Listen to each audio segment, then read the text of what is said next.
ស្នេហ៍ធ្លាប់តែនៅក្បែរគ្នាតែពេលនេះព្រួលប្រែកំព្រានៅតែម្នាក់ឯងស្នេហ៍ធ្លាប់តែសើចប្រឡាយតែពេលនេះចង់បាយព្រោះគ្មានរូបពងងាជាគំហងបងដែលមិនខ្វល់ពីអូនតែពេលនេះទើបដឹងខ្លួនចង់ឲ្យអូនត្រឡប់វិញតើអាចទេវិលតាមស្នេហ៍ជាថ្មីបងនឹងកាត់តែវៃវៃធ្លាប់ធ្វើខំដាក់ថ្លៃ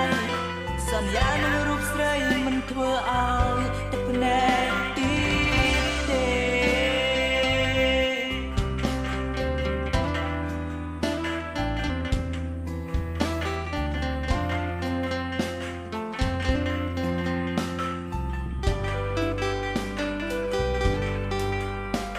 ក៏ដឹង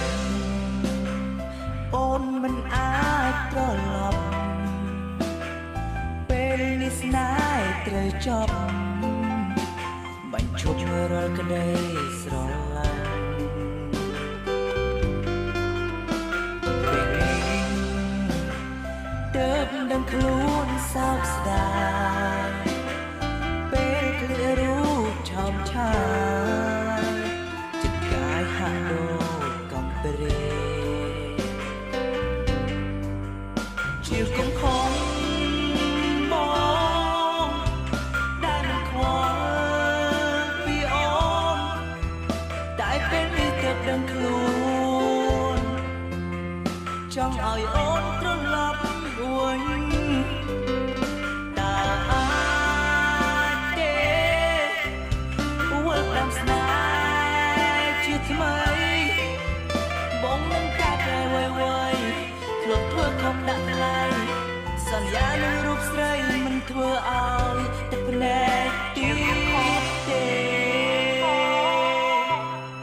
តែខ្វល់ពីអូនតែពេលនេះទើបដឹងខ្លួនចង់ឲ្យអូនត្រឡប់វិញតើអាចទេវិលតាមស្នេហ៍ជាថ្មីបងនឹងកាត់តែវៃវៃធ្លាប់ធ្វើខំដាក់ថ្លៃ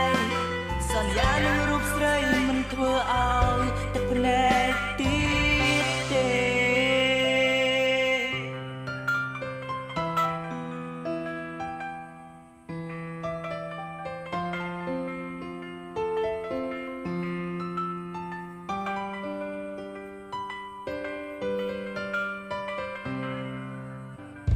បងភ្លេងបងទៅយកខ្ញុំភ្លើ